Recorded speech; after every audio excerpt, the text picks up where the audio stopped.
આજે આપણે વિચારીએ કે કિંમતીમાં કિંમતી ચીજ આપણી પાસે કઈ છે, અગર તો કોને કહીએ કે આ બહુ કિંમતી છે. તમે કહી કે ભાઈ આ વીંટી મેં સુરતના ડાયમંડ માર્કેટમાંથી લીધી, પણ બીજો કહે કે મેં દુબઈથી આ વીંટી લીધેલી ડાયમંડ. હવે બંનેની કિંમતમાં $1000નો ફેર. હું વીંટી કહેવાય, પણ પેલી કિંમતના આધારે તો પેલી $1000વાળી કિંમતી કહેવાય. તો તેમ આપણે માટે કિંમતીમાં કિંમતી ચીજ કઈ કહેવાય? પેલા વીંટીનું આપણે મૂલ્યાંકન કરી દીધું કે આની કિંમત ઓછી છે, આની કિંમત વધારે છે. તો તેવી જ રીતે આજે આપણી પાસે જે છે તેમાં કિંમતીમાં કિંમતી કઈ કહેવાય? તો એ પ્રશ્ન પૂછવાનો ને પૂછવાની વાત નથી, સીધી વાત છે કે ટાઈમ. અને સીધી વાત કે ટાઈમ ઇઝ મની એમ પણ કહેવાય. હવે સમય એ જ આપણે દોલત છે. હવે એ દોલત આટલી કિંમતી કહેવાય છે, તો પછી એ દોલતને વાપરતી વખતે આપણે પણ વિચાર કરીએ ને. કોઈ તમને $5000 કે ₹5000 આપે તો તમારી પાસે પહેલાં ખિસ્સામાં 50 જ હતા, પણ પાછા કોઈ એ તમને વાપરવા આવ્યો તો તે વાપરતી વખતે ક્ષણે ક્ષણ તમે વિચાર કરો કે ભાઈ આ જરૂરી છે, આ મારે જરૂરી નથી. એ રીતે તમે એ પૈસા જોખીને વાપરો. તેમ શું છે કે આપણી પાસે આટલી કિંમતી ચીજ ભગવાને આપી છે, તો એ ચીજ વાપરતી વખતે કેટલા સાવધ રહીને આપણે એને ક્ષણે ક્ષણે વાપરવા યોગ્ય હોય તે જગ્યાએ વાપરવી જોઈએ. તો શું છે કે આપણે કોઈ જગ્યાએ બેસીએ અને ત્યાં 5-15 બેઠેલા હોય અને તેમાં દુનિયાદારીની કે રાજકારણની વાતો કરીએ અને અડધો કલાક પછી આપણે ત્યાંથી છૂટા પડીએ, તો આપણે શું રહે કે એ આપણે સમય બગાડ્યો કહેવાય, અગર તો વેડફી કાઢ્યો કહેવાય. તો આવો જે ખોટનો ધંધો કરવો ન જોઈએ. એટલા માટે શું કરવાનું કે સમયનો સદુપયોગ કેવી રીતે થાય? તો શું થાય કે આજે જીવવા માટે જ્ઞાન જરૂરી હોય છે.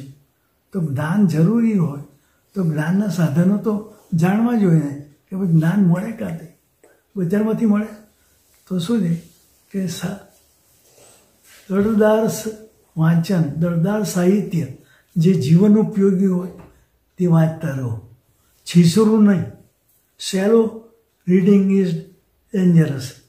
એટલે તમે દળદાર સાહિત્ય વાંચો, એ એક જ્ઞાનનું સાધન કહેવાય. સારી કંપની, સારો સમાગમ, સારી સોબત એ જ્ઞાનનું સાધન કહેવાય. તેવી જ રીતે શું છે કે આપણે જે જગ્યાએ છે તે કેટલી પવિત્ર છે, કેટલી અપવિત્ર છે એ જાણીને આપણે અપવિત્રથી પવિત્રતા જવું જોઈએ, વિચારવું જોઈએ. તેવી જ રીતે આપણે સાવધ બનવાનું છે. સાવધ બનીને આપણે સમયને, સ્થળને ઓળખીને આપણે તે પ્રમાણે આપણે પગલાં ભરવા જોઈએ. એમ આ સમયને ઓળખવામાં એવું નહીં કે માણસ એક ખેડૂત જ સમયને ઓળખે ને વેપારી ન ઓળખે કે રાજકારણા ન ઓળખે. સમયને ઓળખવામાં વિવેક હોવો જોઈએ.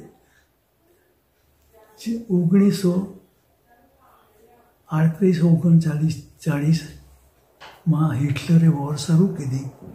એ વોરમાં બધા આજુબાજુના દેશોને તો એણે મારી નાખીને જીતી લીધા.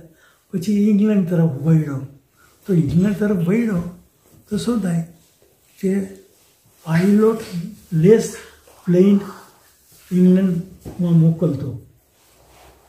હવે તે જે પ્લેન ધરતી ઉપર પડે ને તો ઊંડા ખાડા પડી ગયેલા.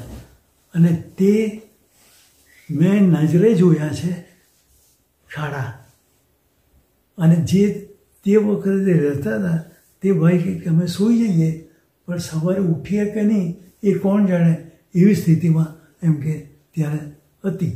તો તે વખતે ચર્ચિલે શું કીધું કે ભાઈ પૂર્વ કિનારાથી કિંમતીમાં કિંમતી રાષ્ટ્રની દોલત કહી તો બાળકો એને પશ્ચિમ કિનારે ખસેડ્યા. જેમ કિંમતીમાં કિંમતી ટાઈમ ગયો તેમ કિંમતીમાં કિંમતી દોલત પણ બાળકો છે. કોના? રાષ્ટ્રના. એને પહેલાં બચાવવું. એટલે બધામાં વિવેક વાપરીને આપણે સમયનો સદુપયોગ કરવો જોઈએ. આ સીધી ને સાદી વાત છે.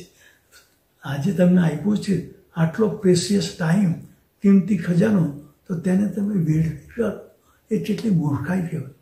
એટલે તમે ભગવાનનું નામ સતત સતત સતત જપતા રહો અને કામ કરતા રહો અને જીવનમાં તમે હરી ગયેલા થઈને બધા જ જવાબદારીને કામ થવા જોઈએ. શરત એ છે કે હરી ગયેલા થવાનું.